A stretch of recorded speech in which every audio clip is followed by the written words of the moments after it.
Hello guys, नमस्ते। एक बार फिर से आपके सामने हाजिर।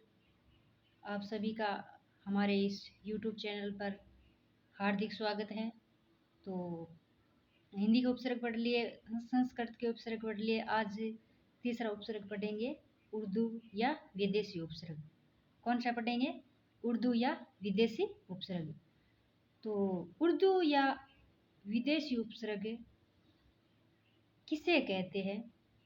ये जो माना कि बाहर से उर्दू या अंग्रेजी अन्य भाषाओं से मिलकर जो उपसर्ग बनाए जाते हैं उसे ही अपन विदेशी उपसर्ग कहते हैं। यानी अन्य भाषा का जो वाली दूसरी भाषा, विदेशों की भाषा से जो उपसर्ग होते हैं उसे क्या कहते हैं?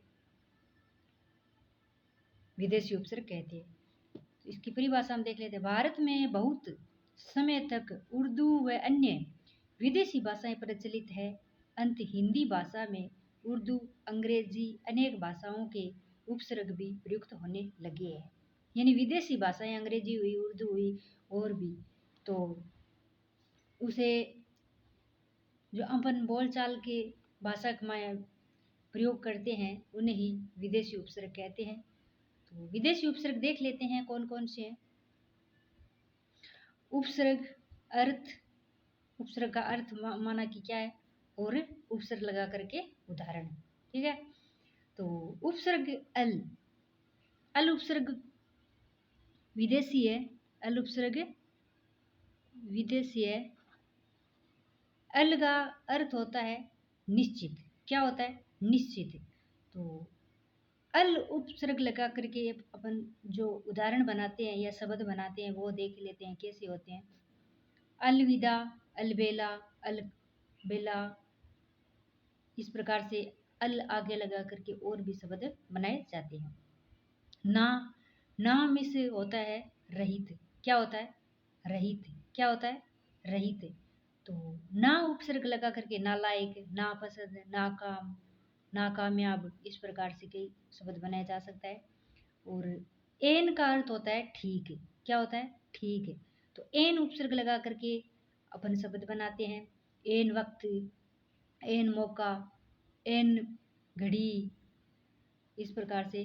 और ला उपसर्ग का अर्थ होता है बिना। क्या होता है? बिना। तो लाचार, लाजवाब।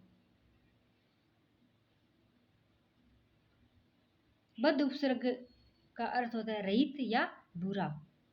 तो बदनाम, बदजात, बदकिस्मत, इस प्रकार से बनाए जा सकते हैं।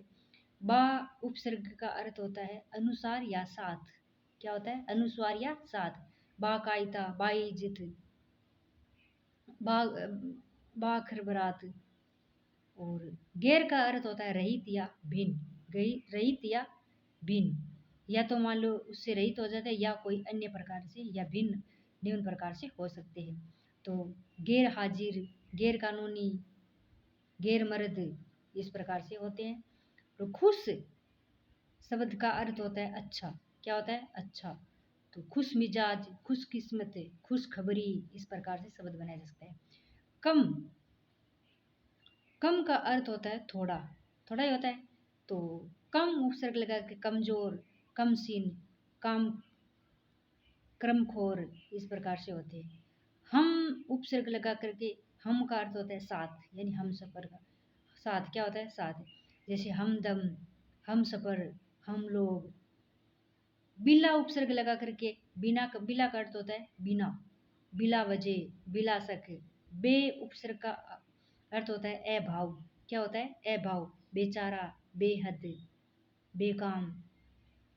दर का अर्थ होता है में, दरअसल, दरकरार, इस प्रकार से कई और भी शब्द बनाए। जिस प्रकार से हर उपसर्ग का अर्थ होता है प्रत्येक। क्या होता है? प्रत्येक। तो हर उपसर्ग लगा कर शब्द बनाते हैं। हर घड़ी, हर वर्ष, हर दम। बै उपसर्ग का अर्थ होता है साथ पर, साथ पर, यानी बदस्तूर, बदस्तूर, बतौर, बदखोर। सर उपसर्ग लगा करके सर उपसर्ग का अर्थ होता है मुख्य या प्रधान, यानी सरकार, सरदार, और नेक, नेक का अर्थ होता है भला, नेक दिल, नेक नियत। हेड का अर्थ होता है प्रमुख, जैसे head master, head constable, head boy, head inspector, इस प्रकार से। सब का अर्थ होता है उप, क्या होता है उप, सब इंस्पेक्टर, सब कमेटी, सब केमिस्ट्री, इस प्रकार से होते हैं। हाफ का अर्थ होता है आधा, क्या होता है आधा, जैसे half pant, half ticket, half shirt, इस प्रकार से। और जनरल उपसर्ग का अर्थ होता है प्रधान, क्या होता है प्रधान, general manager, general secretary, general, इस प्रकार से आगे कई भी शब्द लगा करके अपन शब्द बनाए जा सकते हैं। लेकिन मेन शब्द जो एग्जाम में देखने को मिलता है वो शब्द तो अपन पढ़ ही लिया। तो उपसर्ग टॉपिक तो कंप्लीट कर लिया। अब कल फिर से एक नए टॉपिक के साथ हाजिर होंगे। तब तक के लिए नमस्कार, जय भारत, जय जय राजस्थान, धन्यवाद।